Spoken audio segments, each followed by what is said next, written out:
Hi there, folks. My name's Deborah Beck. I'm a professor in the Department of Classics, which is part of the College of Liberal Arts here at the University of Texas at Austin. I have the pleasure of introducing Joy Connolly to my right, who's going to give our keynote address. I would invite y'all to take your seats. Don't rush over there as fast as possible, but we're going to get started with our keynote session. I want to talk as little as possible so that we can hear not from me, whom nobody came to hear, but from Dr. Connolly, whom we all are very eager to hear from. The facts of her biography are available in the booklet for the event, so I want to spend very little time on that. As you know, she's the president of the American Council of Learned Societies. She's also a classicist, so I've known of her and known her for more than 25 years. I want to say a little bit about Dr. Connolly as a person, as a colleague, as a humanist, and as a human. As a faculty member, first at the University of Washington, later at Stanford University, at NYU, and the City University of New York.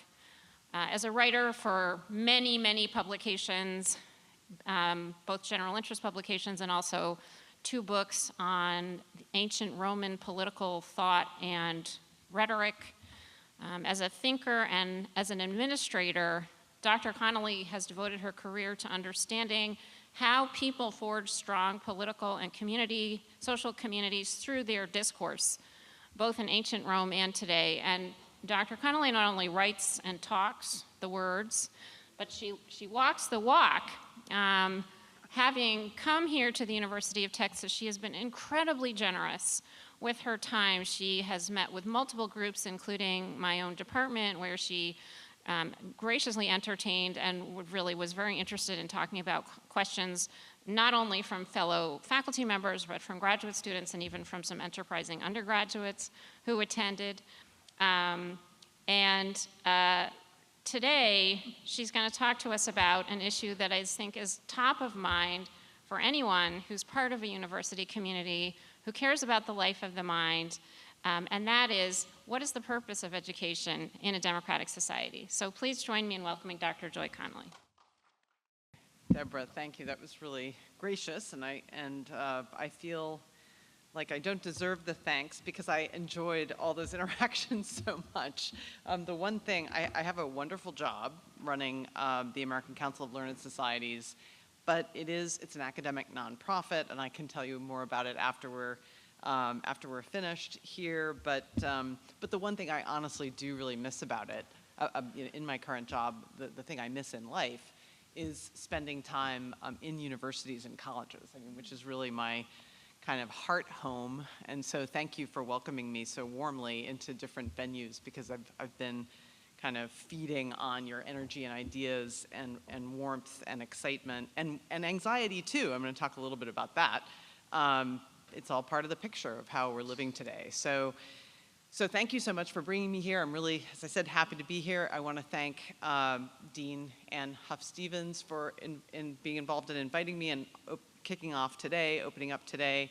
Pauline Strong, thank you for being here and moderating the Q&A. And I also want to thank all of you for giving up this beautiful, warm, sunny Friday afternoon, giving me the gift of your time. So first of all, I am going to amend my title slightly, because I'm not going to try to address all of education, but rather I'll focus on what is the purpose of the university in a democratic society. So we really will be focused on the university today.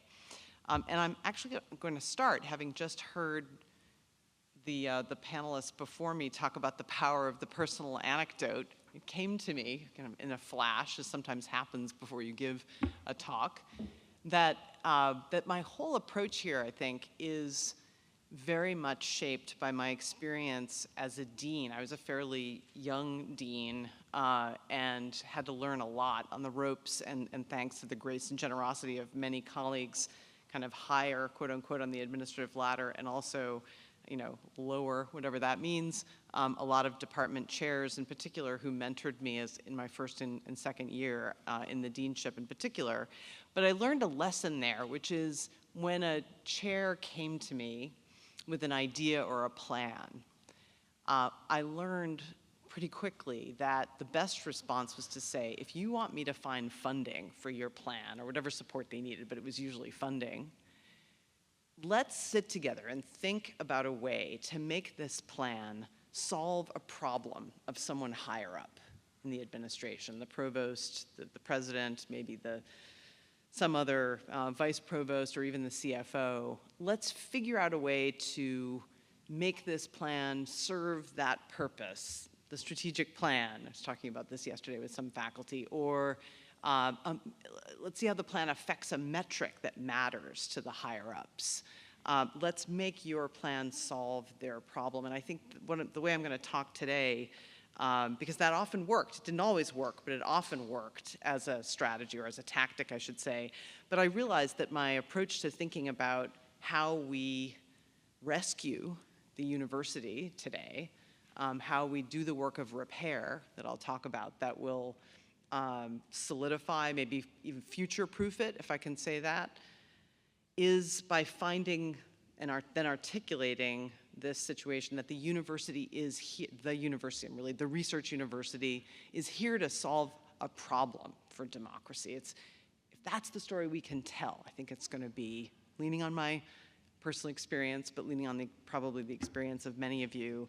That's going to be the way we move forward. So take this all in that context, because we are indeed today, and it's a daunting situation, we're in a battle over the university, its purpose and its future. My colleagues, the staff at ACLS are often, they're used by now, knowing me now for 6 years, they're used to telling me, Joy, lighten up on the military metaphors, like demilitarize your discourse.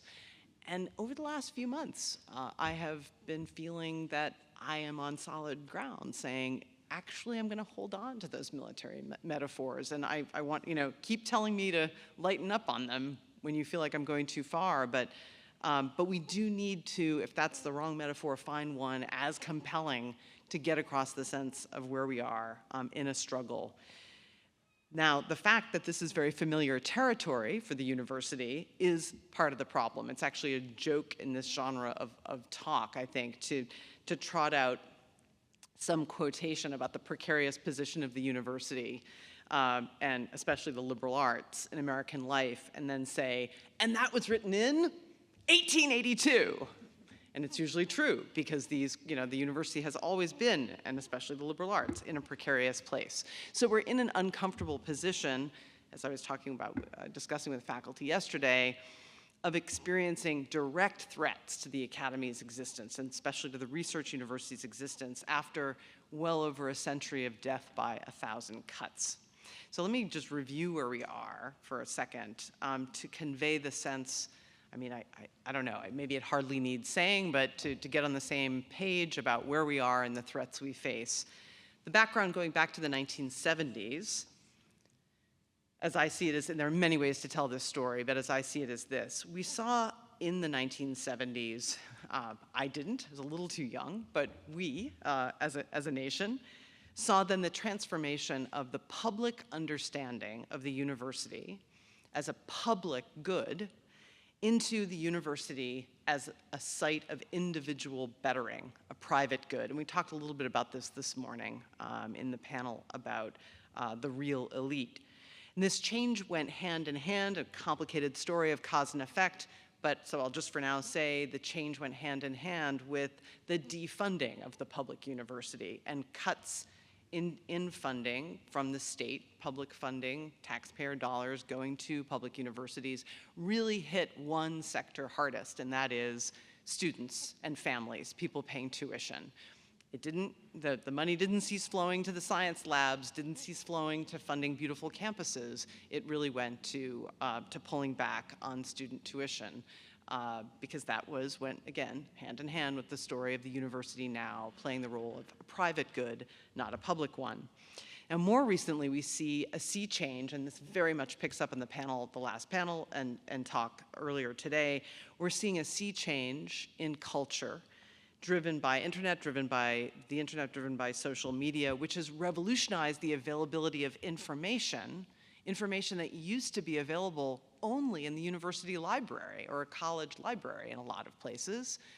And this is a revolution the university, again, the University with a capital U, the Research University, liberal arts colleges, community colleges, and many institutions in different ways fall under this label. This revolution of the availability of information is something the university has not grappled with effectively in terms of its core mission. And I'm going to come back to that. I think it's really important. It's also revolutionized the availability of misinformation, as we were just discussing. The sea change, the internet, social media, has also transformed, or we might say deformed, again, our habits of social interaction. And also as thinkers like Mark Fisher and Tressie McMillan Cottom and David Graeber and others have noted, it's compounded the mental health epidemic, which seems anyway, endemic to late capitalism. And I'm thinking here of anxiety and stress and depression, rising levels of suicide connected to those conditions. Well, now we have a presidential administration that is systematically targeting agencies and institutions that it defines as the source of active resistance to its agenda. And also, it's targeting of knowledge and sources of the production of knowledge that might spark resistance. And universities obviously fit rather in both categories. So hence we're seeing attacks and I think carefully laid out at the state level and now being picked up on the federal level, attacks on academic freedom and experiments in legislative censorship here in Texas and Florida, Ohio, and other states. We see the demonization of activism on campus and a new image, very new in American society, of the campus as a politics-free space, as that being an ideal, of politics being too dangerous and too unsafe to entertain in the form of activism on campus. The demoralizing attacks on DEI, which have many purposes, but one purpose seems to be simply that of demoralization of the university. More recently, the indirect rate cap on the National Institutes of Health, which, if you're not following this is going to transform. If this holds up, and it's a question if it will, if it holds up, it's going to completely, utterly transform the way science is done in this country, and that means the way science is done around the world. It's going to affect everyone on this planet, and it immediately has put our richest and most prominent universities in the red for this year's budget, and in a complete panic. We saw just on Wednesday night a leaked plan to close the Department of Education, and then today, I think this was just referred to, we heard of the administration's pulling almost $500 million of contracts from a particular university it was unhappy with, Columbia, on the charge that they've failed to protect Jewish students on campus.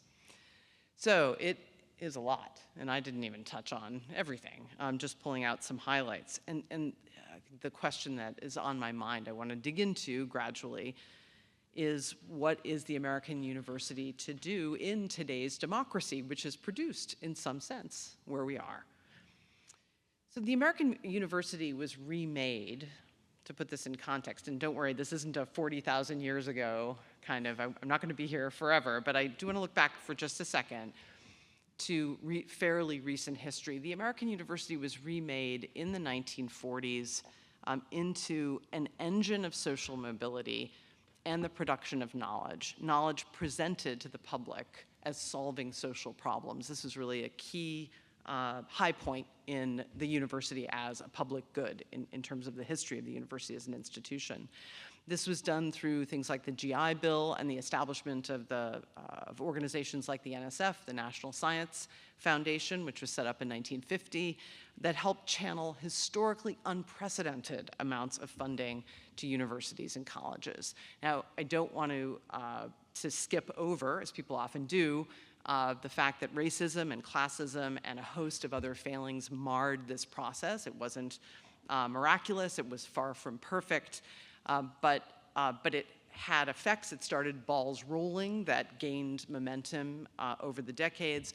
And key to my thinking about this is that public approval of the university was strong, despite, easy to forget this, the popular associations among the American public at the time of the university with elitism, with the WASP elite in particular, with communism, and with social nonconformity. And those certainly, well, the WASP elitism probably receded over the 50s, 60s, and 70s, but the association of the university with the political left and social nonconformity remained strong, grew stronger, and yet popular opinion was still high. Popular judgment of the university was still high. But this, of course, began to change, or maybe not, of course, with the swift reactionary emergence of the Reaganite narrative of private good that swept the country in the 1980s, and university leadership in response, out of a mix of motivations, transformed those post-war arguments into really instrumental defenses of the university that took broadly two shapes. The university, they said, they began to say, which they were really not saying before. The university was there to prepare students for the workforce, for careers, and second, the university was there to solve problems, especially the wicked problems of the market, through biosciences and technology above all. This was often presented as solving the wicked problems of the world, but I think this is complicated, but I will say that there's a lot of reason to argue that that was a misrepresentation, a bit of puffery, because the problems that science and technology in the university tended to focus on were problems identified by the market. Now that includes a lot of good human goods like people living longer and curing diseases, but I don't want to forget the role that the market played in the choices research programs in universities took at that, or that shaped research programs in universities at that time. So these arguments were designed to attract a public getting increasingly skeptical about the value of the university and the value of the education it offered, and increasingly shocked by the cost of tuition as it went up, thanks again to the political decision to disinvest and move the tuition burden onto the shoulders of individual students and families. Some of the original motivations behind this mission shift toward individual career readiness and targeted problem solving were good. Faculty and administrators sought to make the university less elitist. They sought to make it more responsive to students' aspirations for a better life, and to encourage the brain power collected in the system to direct itself to the improvement of human life with things like vaccines and digital technology, which have many good effects. I'm of an age to remember in graduate school in the 90s, still plenty of faculty there in the university. I did my degree at Penn, good people, good faculty, excellent teachers, but who made no bones about saying that talking about jobs after graduation was something they did not deign to do and thought was beneath them and not an issue properly taken up in any context. That's changed, and that's all, again, for the good. But unfortunately, these two narratives of individual career readiness and targeted problem solving have crowded out everything else, and their pragmatic appeal has won over trustees and legislators and public opinion. At the same time, it's fueled an appetite for deliverables measured in post-degree salary dollars in the very short term. And the theoretical sciences, I should say, are not immune to this. They're not immune from hits when it comes to demands to conform to market needs. I think most of all of President E. Gordon Gee, declared in his State of the University speech in West Virginia in March of 2023. He said, "Putting students' careers first shines a light on those things that may no longer be relevant." That's a quote, and he said this just a few months before he initiated deep cuts across the arts and sciences and indeed professional schools as well, including languages other than English and mathematics and public administration. And here we really see the cost of this example, which is not isolated. We see the cost of the abandonment of the vision of the university as a public good. It just becomes very clear. Because that abandonment has gone hand in hand with the professionalization, or we might say the privatization and commodification of academic culture, of faculty culture as well. In most departments, if you visit them, as I have the chance to do, and you ask, well, what is our contribution to the public good?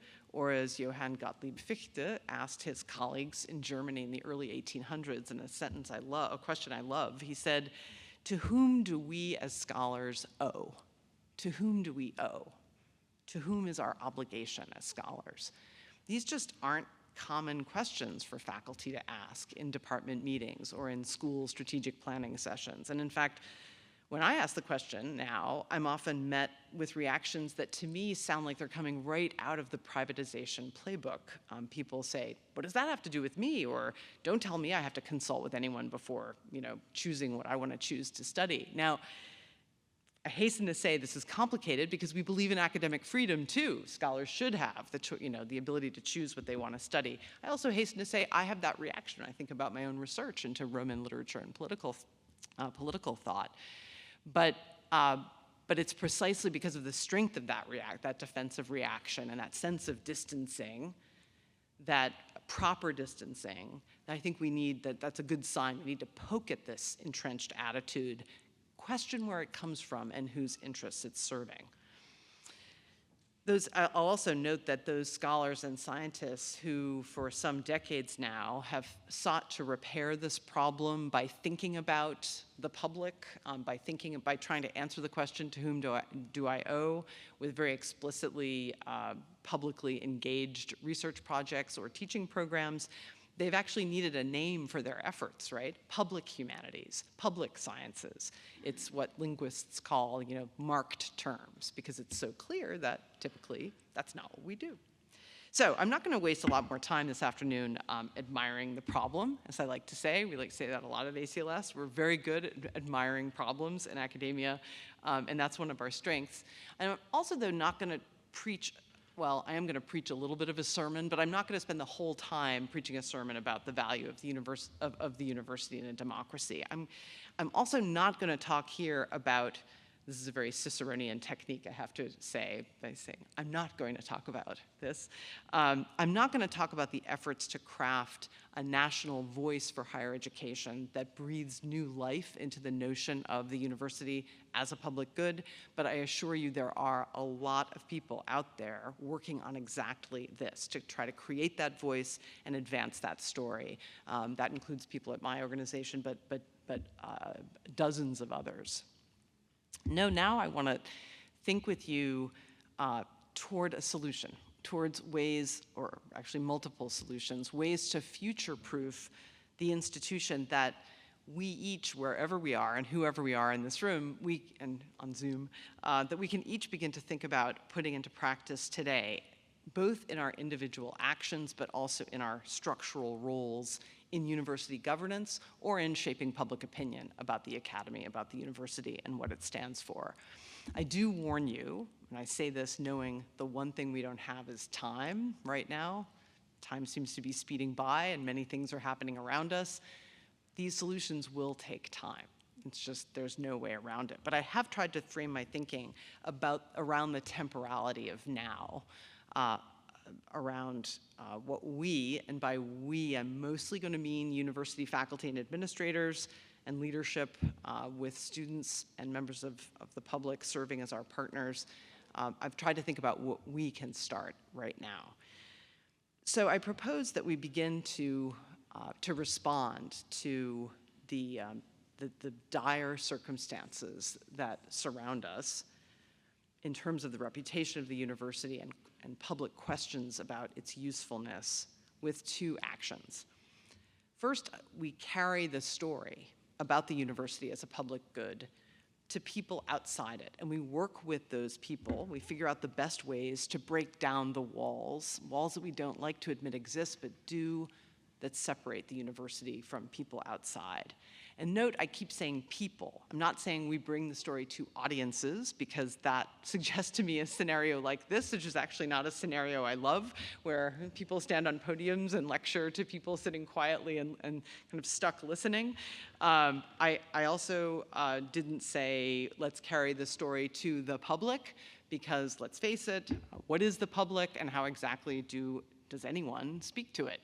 I don't know, maybe you do, but I'll come back to this question of the people we need to speak with.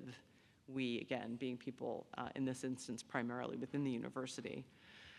And second, along with telling the story and to make that first action possible and legitimate and visible and bold and real, we have to commit to changing some of our core professional habits and expectations as academics, and that as faculty, as students, undergraduates, and graduate students. And I emphasize this action, change in what we really expect university life to be, because I think we have a chance here, a good chance, to improve ourselves. I was born in New England. I suppose I was talking to Michael Lind about, or he was talking about, I can't see him now, but about Puritan New England and its emphasis on self-improvement. Maybe this is where this is coming from.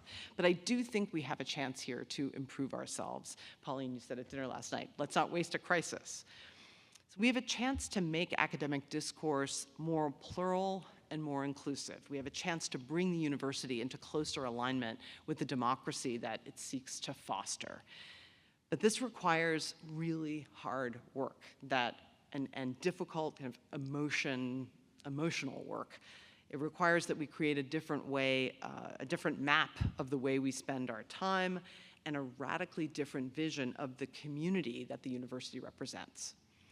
So what's the story? Spend a little time on this. Back in the 1990s when I was in graduate school, very, very few humanists, or indeed anyone, could grasp the impact of climate change. It was not something we talked about, as well as the live connections made possible by the leaps in digital technology that hit the public that decade and only increased apace. But both climate change and the digital revolution are world-connecting, everyday, experience-altering phenomena that have changed the planet and its future. And it's the survival of the world in this world-changing moment. Our neighborhoods, our parks, towns, cities, our social fabric, our sense of who we are as a community, our forests, our seas, the planet, the blue marble. If I had a picture, it would be that, the blue marble. That's what has to fuel, I think, the guiding story of the university. The value of the university and the education it offers, just like the value of democracy, is both instrumental and intrinsic. I think, and I'll put this out for you, that the best name for it is plurality itself. That has a little bit of an academic ring, so I've thought variety might resonate with more people. Diversity, interestingly, which is another word one could use, has been made too hot to handle in states like Texas, but now nationwide. And I think that's precisely because that word tells such an important, hard-hitting truth about our society. We are diverse. We are plural. And Judith Butler says about democracy, we do not choose our fellow citizens. They are not our kin. They're not our family, contra Aristotle. They're not even our friends, contra Aristotle. And I'm afraid my old college friend Danielle Allen also says this. So I disagree with her on that. We are plural with different ends. We're plural. We have different ideas about the pursuit of happiness. That's why the writers of the Declaration of Independence didn't even try to define happiness. And this is a debate they had, whether they should try to do it. But they understood that the plural nature of the American people, even at that time, made such an effort totally absurd. So that plurality, that variety, is a great, extraordinary fact of human experience. It's also, as we've been saying here just now, the biggest obstacle to collective security and efforts to improve the world for everyone. This is the problem that the democratic practice of politics is designed for, and this is the problem universities help solve. We do it already now. This isn't something we should do. This is something we do. It's just work that is the public story that's no longer the public story, but needs to be. We cannot take action, and now I'm really going to go into the preaching the converted mode here, and just to do it for, kind of mime it for a few minutes. We cannot take action on climate change or inequality or autocracy or disease or poverty or any of the world's ills without knowledge and the capacity to communicate with each other. So we have to study languages, and we have to do it in depth, languages other than English and other than Mandarin or Hindi or Spanish or French or Arabic or Bengali and Russian. I have to check my notes because I didn't memorize that list, but those together are the 8 most spoken languages on the planet. We have to study languages other than those. We also have to study how to use them effectively, which means we have to study rhetoric and poetics and psychology and a host of other fields. We cannot communicate meaningfully with each other without understanding one another's histories and perspectives and values and habits of thought.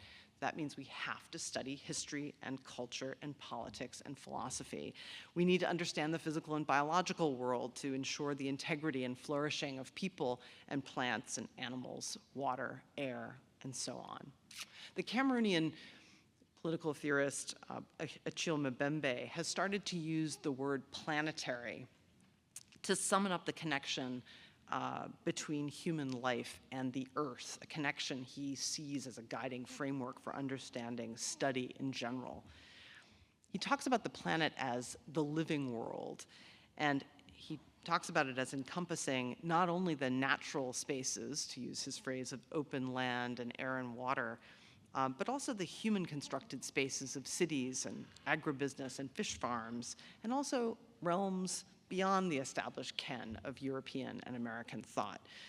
He draws on Africa's animist cosmogonies to invoke a principle of animation as the vital breath shared by all being that was, he says, born together and forms an integrated community. Among the Dogon in Mali and the Yoruba in Nigeria and other groups in the Congo Basin, Mbembe finds cosmogonies that link human beings with the world around us instead of separating us, as Atlantic thought has tended to do. And I want to read just one quotation from him because I find it so inspiring for thinking about how to, well, I'll get to that. He says, "Planetary politics should be connected to a politics of life, to a politics of the earth. That includes all creation, all the people of the world, the creations or works of humanities," interesting plural, "the mass of things we have invented, animals, plants, microbes, minerals, and mixed bodies, which is what we all are. In other words, the whole physical universe, all of reality, including, since I'm drawing on the African pre-colonial archive, spiritual and biological energies consistent with the definition of the living world." Since the world finds itself in a state of fragmentation, Mbembe says he sees a need to remember it, that is, to put together its different parts and reassemble it and reconstitute it as an integrated system, and I'm going to quote one more time, in which humans and non-humans, physical, chemical, and biological components, oceans, atmosphere, and land surface are all interlinked in a grand gesture of mutuality. I'm acknowledging my need for water. Watery beings as we are.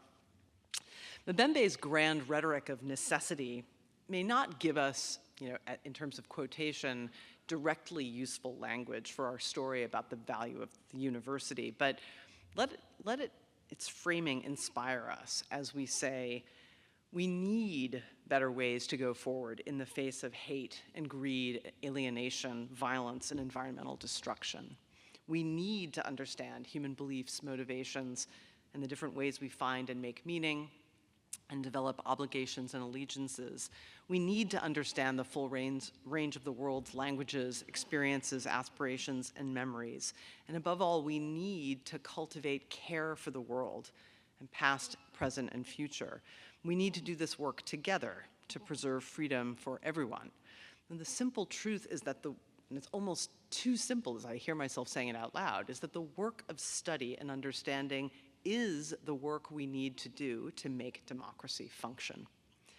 The market, despite everything you're hearing about for-profit education these days, just cannot take on this task. It engages everyone, that's true, but it's not plural. Quite the opposite. It's designed for a single goal, to make profit. The point of the university is to cultivate skills and knowledge that help the market do its thing, not denying our embeddedness in it. But the university is here to equip us to manage our plurality, our variety, our diversity, by studying ourselves and our world, by connecting with and understanding one another as people, as individuals and groups, in all our amazing and often crazy plurality. And we were hearing talk of all of this in every panel actually today. Let me dwell on one more way plurality needs to be really a core part of our story. In 1837, the German philosopher Hegel said this: "At this point, We leave Africa, not to mention it again, for it is no historical part of the world. It has no movement or development to exhibit. 1837, not that long ago. Today, that one-dimensional image of Africa as a place without history has given way to the true stories of the active role Africa has played and continues to play in making the modern world. I hardly need tell you this did not happen, this progress, by chance. It is the collective accomplishment of a generation of scholars, 2 generations, more, in fact, across the disciplines of history, archaeology, literature, art history, music, economics, political science, and more, right? The fields that shape how we understand the world. Progress like this portrays the true interconnectedness of humans across borders we might otherwise treat as solid walls separating alien peoples from each other. So, such an easy, that wall building, as we were just hearing in the last panel, such an easy thing to do, such an easy act to perpetuate. And I want to point out here that there is a direct positive correlation between this progress and scholars and scientists' diversity, their representation of the democratic diversity all around us. Let's remember that by diversifying college student populations over the past 50 years through Pell Grants and increased funding for community colleges and, yes, DEI initiatives, we also diversified the people who earn doctorates and embark on careers in teaching and research. Up until 1972, the percentage of women who earned doctorates never exceeded 15% of the total, and most of those earned doctorates did not feed into tenured positions in the academy. By 1980, really quickly, as affirmative action in college admissions started to affect graduate schools, that percentage of women had doubled. And it's only gone up since then, with mixed consequences, as we could also talk about. Black faculty remain underrepresented, but their numbers have risen in that same time period from below 4% of faculty in 1975 to 7.6 in 2021. These new faculty transformed academia, they transformed the university, and they continue to do so. They insist, and they're not alone, but they lead in insisting on teaching topics and studying questions that have been belittled or ignored. They cultivate atmospheres attentive to students' well-being and conducive to learning. They struggle to create curricula and to secure funding for research agendas that are representative of all Americans, all humans, and that are responsive to their interests. They fight, for example, to study breast cancer and sickle cell disease, to read Wollstonecraft and Du Bois along Plato and Kant, to reveal the true story of the American continent, as well as the African one, by telling it from the perspective of the many peoples that make up this place: enslaved Africans, Chinese laborers, displaced indigenous nations, and other groups. The varied perspectives that scholars and scientists bring to their work today directly improves every field and our individual and our communal well-being. More accurate measures of human thriving are produced by economists who bring different values to the table. Right? Academics who share racial and cultural backgrounds with community participants tend to co-design higher quality research programs. A research group in public health treats physicians differently and treats physician-patient relations differently when led by a Black woman who is assumed by emergency room doctors to be suffering from a venereal disease rather than diverticulitis, a story I heard in a presentation a couple of years ago. It's a wonderful example of bias and its remediation.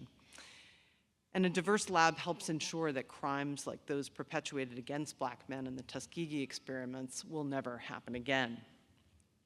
My point, and again, I hate to belabor it, but I feel like it's a story that risks not keeping being told, is that over the past few decades, our understanding of the world in the university has blossomed not only because of the scope of our inquiry has expanded, but because the inclusion of difference fundamentally changes the questions we ask. It makes them better. And this is a milestone we have to celebrate, even as we acknowledge there's a long way to go, much work to be done. So one final thought about the story we need to tell, I want to share, arises from the moment we're in.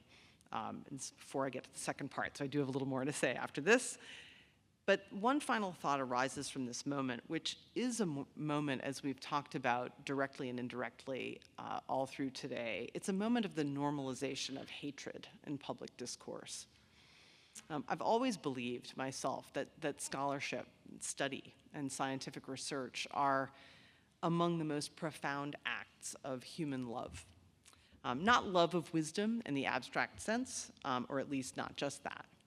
But when a scholar directs attention to a poet who died 2,000 years ago, or to a painting made on the other side of the world, or to the pattern that light makes as it radiates from a faraway star, or to the economic structure of a society long gone or far away, or next door, right now, that person may be doing, foundational research, or archival work, or critical or interpretive work. But they're also doing the human work of attention, which is the work of love. Love of humanity anchors our effort to preserve and understand the marvelous particularity and plurality of humans and the natural world. I'm not suggesting that love reign in politics. I've already said, I actually believe in what was said earlier in my own work on Cicero bears this out, that politics is conflict. I'm suggesting instead that we rely on the force of love to help carry us to the people we need to speak with. So to whom do we tell the story of the university as a public good? We start with the people we know, the connections we have outside the university or on its borders, trustees, high school teachers, coaches, chambers of commerce, local employers, church groups, civic groups, reading groups, public libraries. We're not aiming here to convince the haters. We're aiming to convince the neutrals, the light skeptics. And we say, we here together today, we in our universities, we are not one. We're not one people or one community or one religion or anything else. We are plural, and we all share this planet with other species of animals and plants with whom we communicate on only the most basic level, if at all. And if you saw the plants in my New York apartment, you would say, not at all. Only knowing how the world works, only cultivating the habits of communication and talking and exchange can save us. These are the essential contributions of a community devoted to inquiry, the establishment of mutual understanding across difference, whether we're discussing the meaning of a poem or a law, the workings of cells, or water systems. And we add the university is crucial in helping solve a major problem for democracy, polarization, or simply bad habits of communication. Now, I'm moving that now into changes we need to make if we are to make this story plausible and believable to the people we're speaking with. And here we have very challenging questions to put to us and to our practice. Do we center difficult conversations in our undergraduate teaching? Do we teach all of us as best we can, or even touch on some of the skills that were shared with us by Matt and the other panelists just now? Do we think of our classrooms as places to accustom students to genuine disagreements, whether we're teaching French or political thought or chemistry? Obviously plays out differently in different fields. Does our graduate teaching address the full range of the modes of communication involved in producing and circulating knowledge? Now I'm thinking of what I said earlier at the very beginning about the university's failure really to come to grips with digital technology. Do we teach graduate students to produce not just publications, but how to teach really well? Do we teach them to speak in public? Do we teach them to write for the public? Do we teach podcasts? Do we teach digital mapping? Do we teach all the ways in which one can engage with audiences these days? Do faculty incorporate it into our vision of our jobs, the duty, don't want to lose that word, the duty of communicating with people outside the academic community? Now, you're probably asking now, well, these are nice questions to ask in the abstract, but who's going to come to listen? I mean, we could speak, who's going to be there? This is the hard work. This is the work that's going to take time. Building, and in some cases rebuilding, but in most cases just building for the first time, this community of engaged co-producers of knowledge. is the work, I think, of this and the next generation. And if we won't do it, I really believe we won't have a university in 50 years. You know, the institution will be replaced by other things, and I think less good things. We need to embrace a new phase of university life, call it reparative culture, in the sense that we need to expand our community, build relations with the communities around us. This means we need to reorder the professional habits of the research university to accommodate the energy and time, and to recognize the energy and time that this work will require. So let me, as I start to wind up, just talk about two changes in expectations, examples of the kinds of cultural and policy change that would help the university be visible as a core institution of democracy in the pretty grandiose terms I laid out earlier. First, for many, many years now, and I gestured to this just a minute ago, scholars have been exploring, some scholars have been exploring new ways to circulate knowledge. Multimedia publications, graphic novels, team-written essays, podcasts, work that includes creative writing or memoir. Multimodal productions like CUNY's Firstborn Digital Dissertation, an amazing game, but also a resource for learning about Walt Whitman and his poetry and his life in Brooklyn. These things are starting to gain purchase very slowly. ACLS, in fact, my own organization, has moved as quickly and as aggressively with the funding we have in this direction. We've funded for the first time public humanities programs, thanks to the NEH, and an Open Books Prize that we hope will celebrate and incentivize digital publishing. But here's the rub. I say some scholars have been doing this work for decades, and they've been incredibly bold and courageous. But for many reasons, much of this work still tends to run into problems when it encounters the rules and the habits of the research university as it's currently shaped. And this is a serious problem, but this is one that we, and really here I mean we faculty especially, we administrators especially, but also members of the public, parents, students, of all kinds who are looking at rankings and saying, what do they mean? We all need to be engaged in fixing this problem, because changing the faculty reward structure has everything to do with fixing the way that universities rank themselves. So this means better calibrating, really, really careful work of better calibrating specialization, scholarly or scientific specialization, with popular interest. And here we really have to stop and think that if the purpose of producing knowledge is to enrich understanding, presumably for people inside and outside campus walls, can't we make the central requirement for advancement at so many research universities more flexible? This is just one example. The book that we require for tenure at so many research universities. If you're an undergraduate, you may not know. If you have an assistant professor as your teacher, he or she or they are working hard on their book that they have to publish for tenure, if they're in the humanities or the social sciences for the most part. And don't get me wrong, books are really good things. ACLS helps many, many people produce them. What I'm arguing for, though, is that that single requirement, over-fetishized and over-determined, is too narrow. So I'm arguing for a plural approach to defining what counts in the production and circulation of knowledge. This means thinking differently about doctoral education, about the people we recruit to it, and the shape of the scholarly groupings we create in the university. But the point is, we have to embrace new forms of circulating knowledge, give them legitimacy, give them visibility, give them celebration and awards. And we have to do it now. Now, the second change is related to the first, and now I'm really wrapping up, make a radical shift in our interlocutors. We need to ask whether the 4-year degree granted to people who are mostly 21 or 22 is the hill we really want to die on, because we are, many of us, kind of dying on it.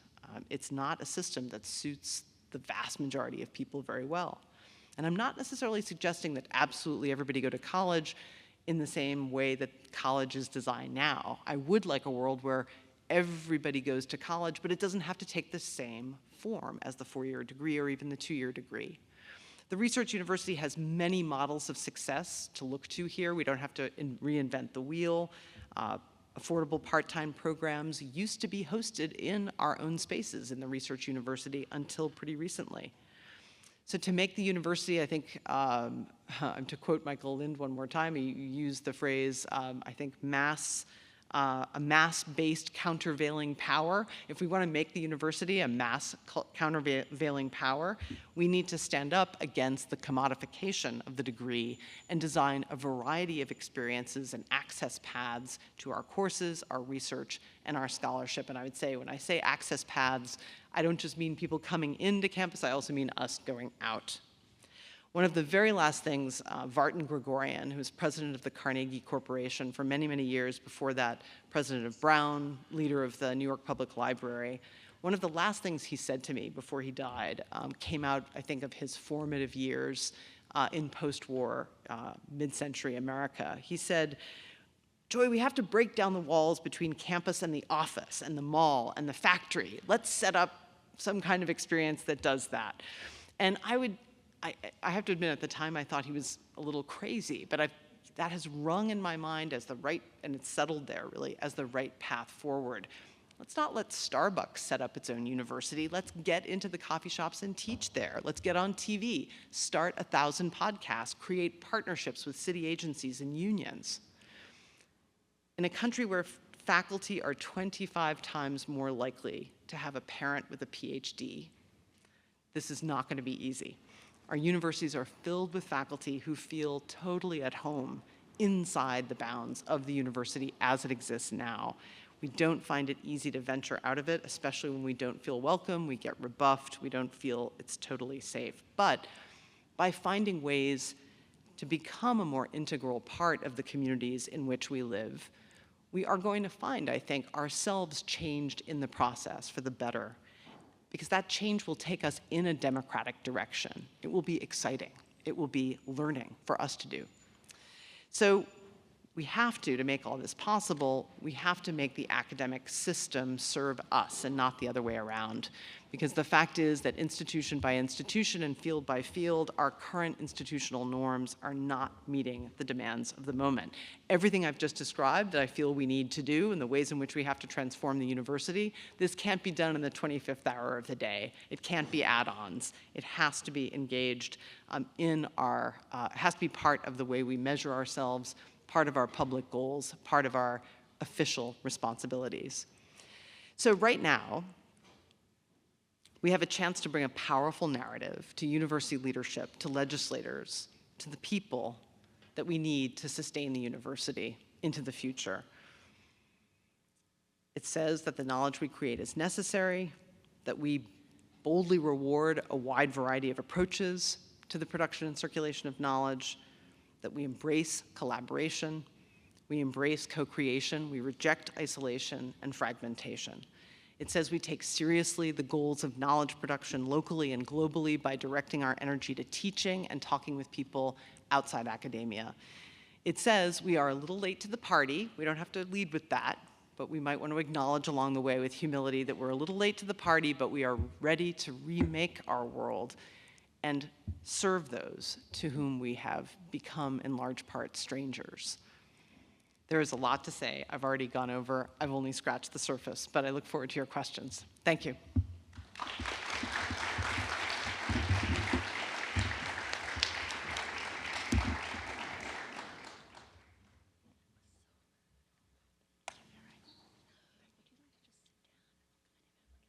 Oh, sure.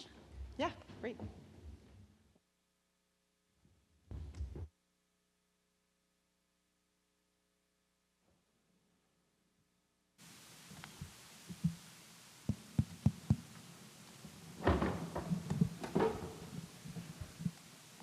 Well, thank you so much, Dr. Connolly, for this really, really essential and inspiring talk.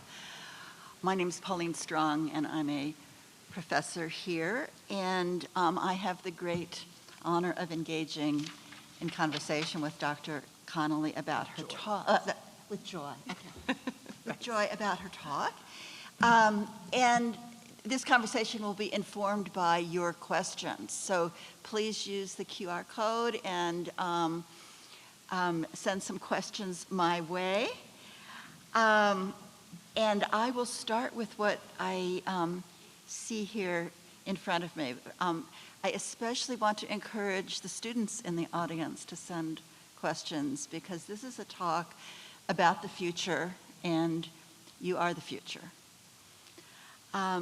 So the first question is, why should the state support the research of faculty who self-consciously see themselves as a moral or political avant-garde that is out ahead of or apart from the median member of the public? So this is a question about the estrangement that you mentioned at the end of your talk. Yeah, that's a really very good question. I think that one of the things that drives my confidence in this rebuilding, or at least in the promise, like why I think it's worth thinking about and trying to plan, is that members of the public, and I was trying to avoid that phrase, but people. I think we've all, in some ways, many panelists have struggled a little bit with what we see. We don't want to say non-academics, because who wants to be called by a negative? But let's say people outside the academy. One of the things that gives me confidence in this rebuilding community and re-envisioning what the university community is, to be much bigger, to embrace many more people, especially local community members, or at least starting there, is that those people outside the academy have so many diverse and deep interests. And in many ways, and here I should say, the internet, social media, has been revelatory in this sense, in a very good way, to put those interests on display, to make them visible to all of us. I did a lot of work in my own area in studying Roman literature and culture on scholarship as a kind of fan culture. It's especially pronounced, I know this is a little bit of a digression, but it is directly relevant. It's especially pronounced in late Republican and early imperial Roman culture, when Romans are writing, as they love to do, about Greek thinkers and Greek artists and poets.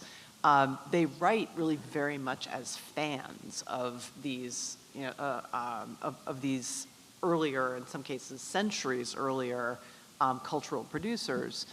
And it's made me, having studied these people closely in their writings, it's made me think differently about scholarship now. And scientific research is a little less clearly connected, but I think the mindset a lot of scientists in general bring to their work is still comparable. We do behave with our material like fans.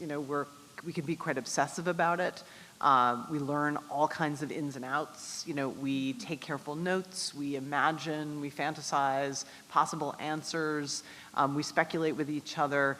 So when I think about those habits of mind that scholars, in a different way, scientists bring to their work, and then I look, I go on the internet and I see the incredibly elaborate, complex, sophisticated ways in which people are talking about everything from the design of a truck to airplane crashes and why they happen, to movies and TV. We were talking about Succession earlier, to the meaning of rap lyrics. There is such an incredibly rich and, I would say, scholarly production of knowledge out there that is akin, really, to what we do. And so this is not to deny the bridge, I think, kind of tactically, is to lift that up and acknowledge it and celebrate it, and not, as many scholars do, try to push it away and say, well, yes, that happens, but we do this. We do this more, which, given how I hate faculty bashing. I don't want to do that. But to understand where that distancing desire comes from and think through it, and then try to put it aside and build the bridges. So I think, I think at the end of the day, saying that many of the attitudes, like the positioning and even the posing, the adoption of avant-garde critical attitudes, some snobbery, some arrogance that we see in academic culture. I want to say it's a human activity, and it's also akin to some of the postures that we see taken, about things that people care about outside the academy too. So So lots of work to do, and the moral burden falls on academics. I'm not denying that at all. I'm just trying to see the ways in which if we cast scholarly activity in different ways and then give more respect to kinly activities that we don't yet call scholarly, but should or might, I think should, will have taken good steps. Thank you. What are your thoughts on the core curriculum and the debate between those who uphold it as a way to establish common grounds within the American public and those who favor the open curriculum model, which enables individual freedom but less of a polity? Oh, I have gone in so many circles around this question. I'm so glad that someone asked this. Thank you. My first administrative job actually at NYU, my first serious one, by which I define serious by when you have to move into another office and you don't have your departmental office anymore. It's kind of a serious administrative job. It takes you out of your departmental home. It was actually running NYU's core curriculum, which was required in different measures of all the undergraduates at NYU. The College of Arts and Science students took like all of it unless they tested out of it. I'll say something about that in a second. The Stern School of Business students took most of it, but not the quantitative part, and you can kind of, the School of Education, people took different pieces of it, but they all partook of some of it. So it was a fascinating program to run, and we made it at the time as flexible as we could, but still stuck to really only two categories of courses, and even those categories had many options. So it wasn't really a core curriculum, it was more of a kind of general education approach, even though we called it a core curriculum. I thought that was the right balance to take at the time, and for many years after, I continued to think that openness and flexibility was the right approach.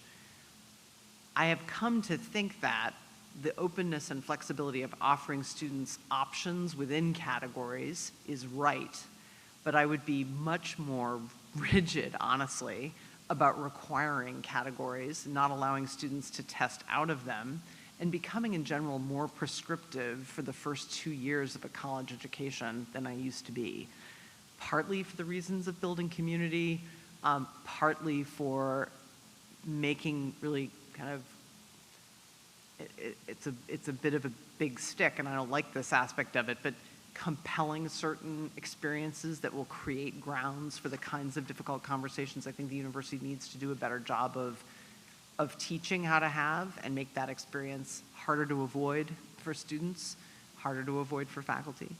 So that's my general sense of it. I am pretty suspicious, though, of canon-based core curricula that have no options because they're abused so terribly, and often the faculty hate to teach them. So, thank you. This is a very topical question right now here in Texas. Got it.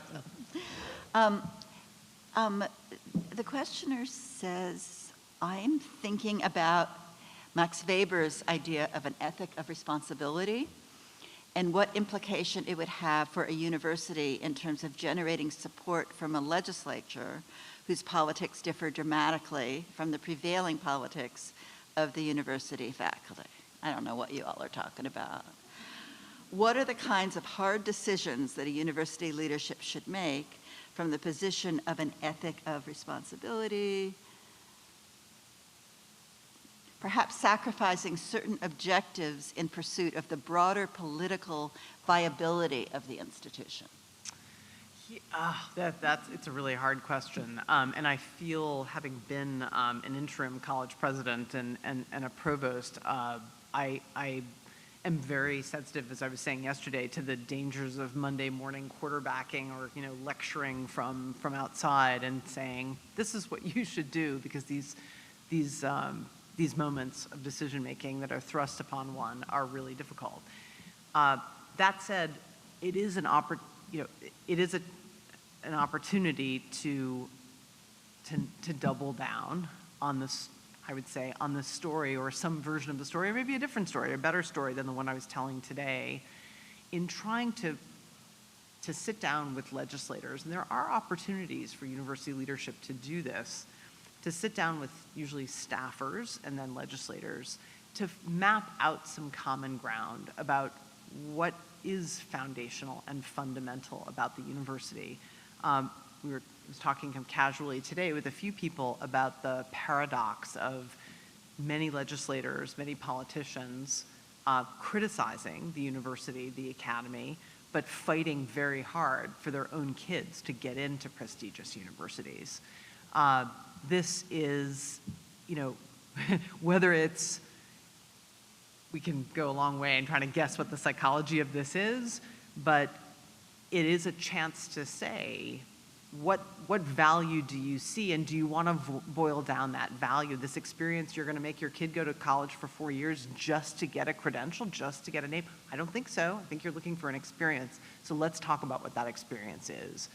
So that's the beginning of the conversation, I think, about trying to take the moral high ground to a degree, not being apologetic about doing that, presenting maybe an alternative moral vision of what education does with and for people, and then pointing to a lot of evidence that we're probably all familiar with about the value of a college education.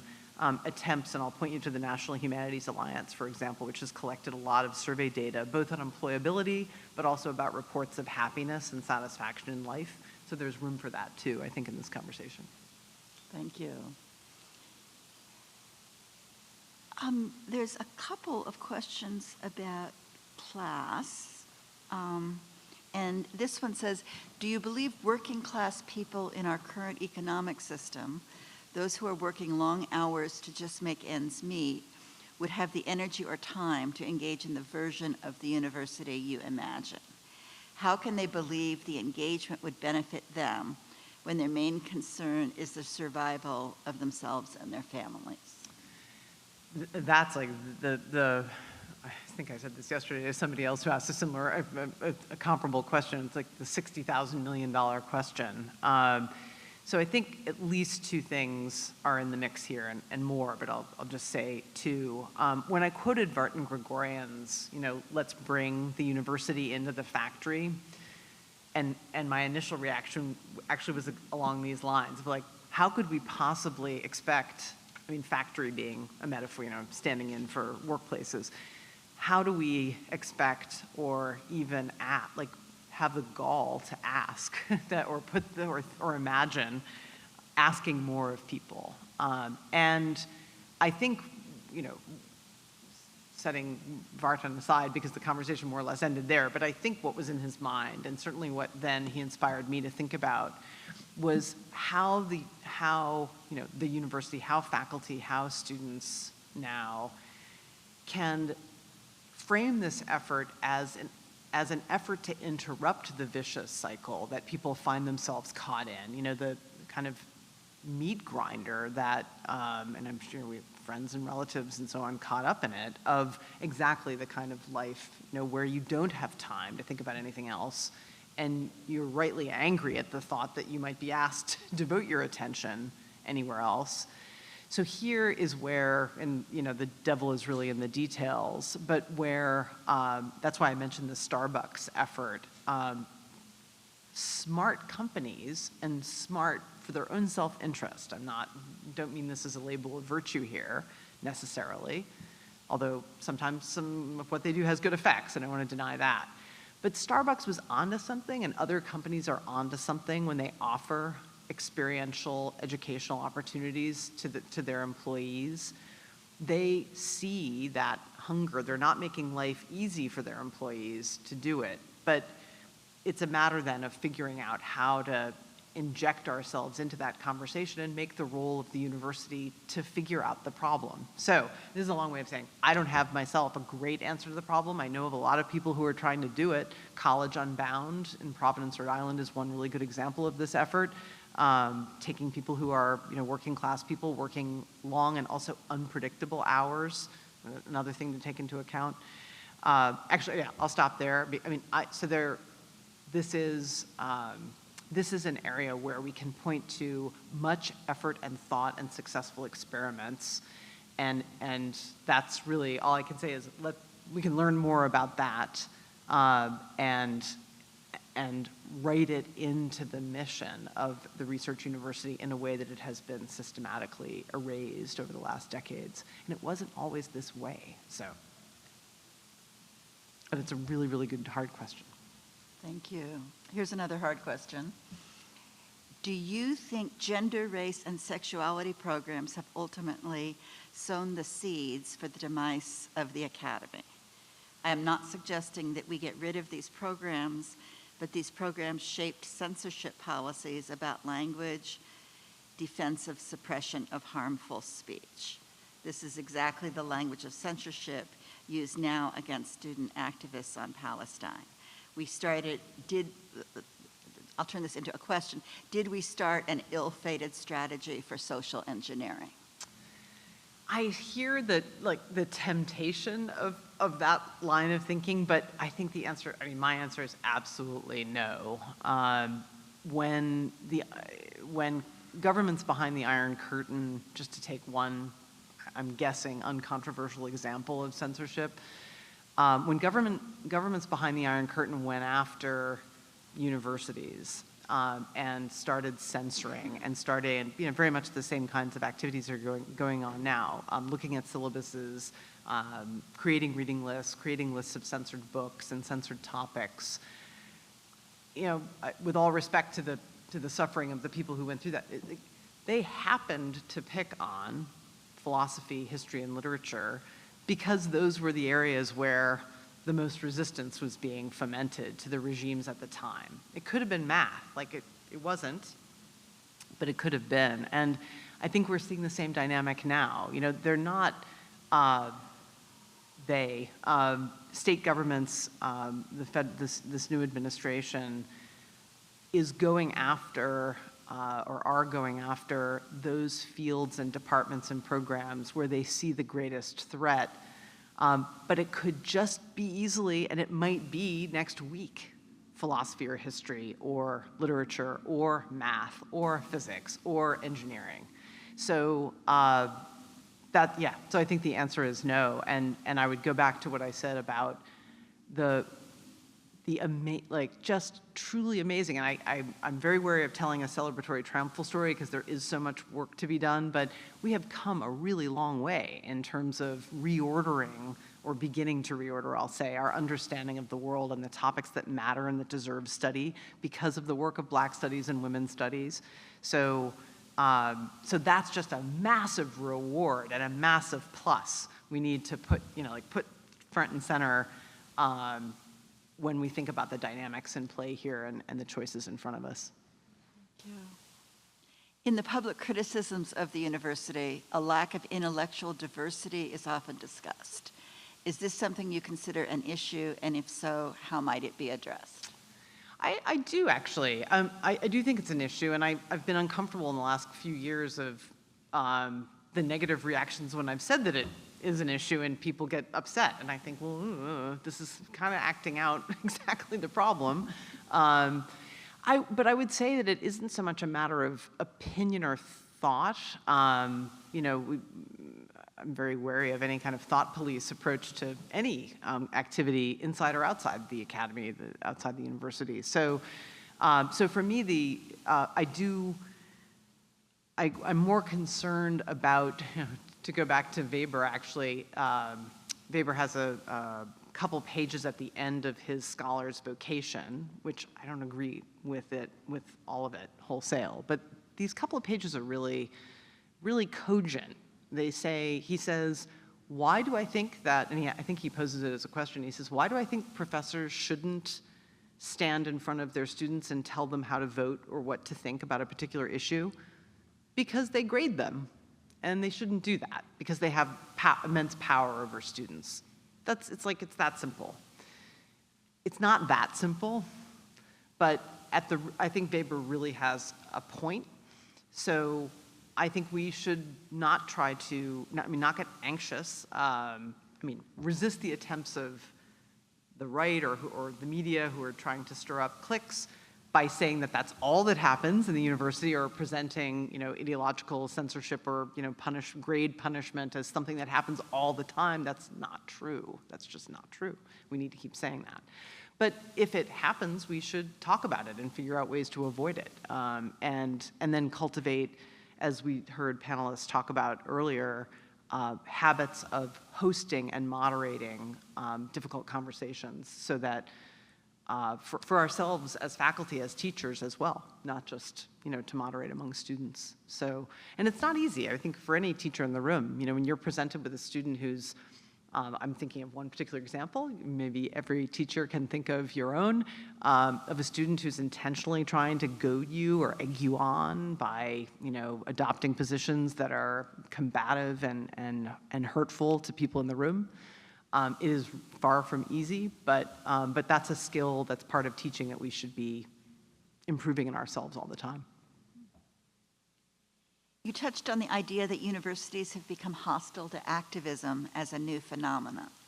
How can universities embrace the idea of plurality in addressing what activism and free speech look like now? Ooh, yeah, the question of the hour in my home city of New York, I think, and has been for a long time.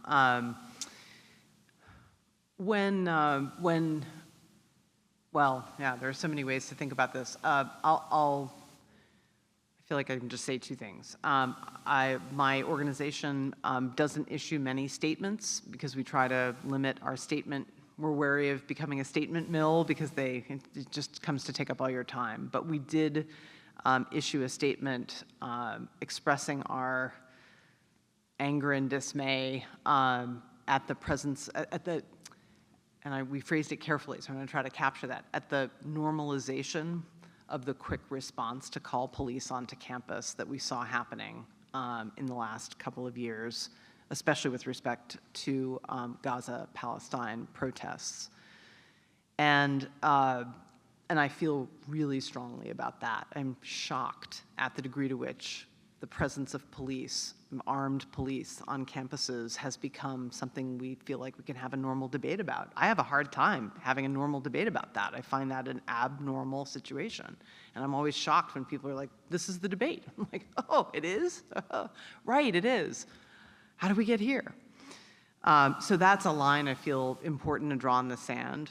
The second thing I'll say is when I was preparing, well, it doesn't matter why I went to this, but I was curious to see, because ACLS was founded in 1919, and we have these archives that, in a certain sense, tell one piece of the story of the American Research University and Liberal Arts College. So I went to the archives of 1968 to see what people were saying.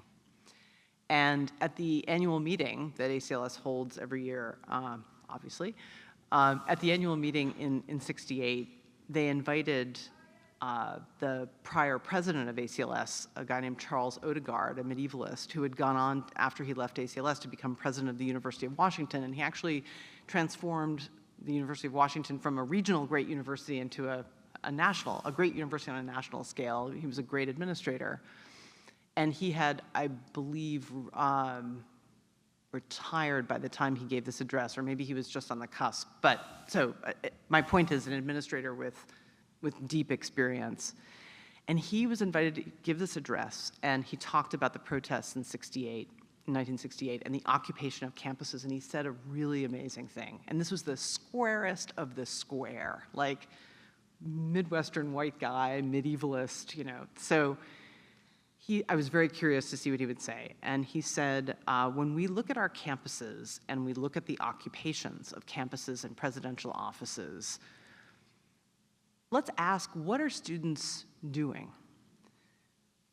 He said, let's think, they're not running away. He said, sometimes people say, why don't they protest in front of Army offices, Vietnam draft? Why aren't they protesting here and there, outside, off campus? Why don't they take the protest to where the decisions are made?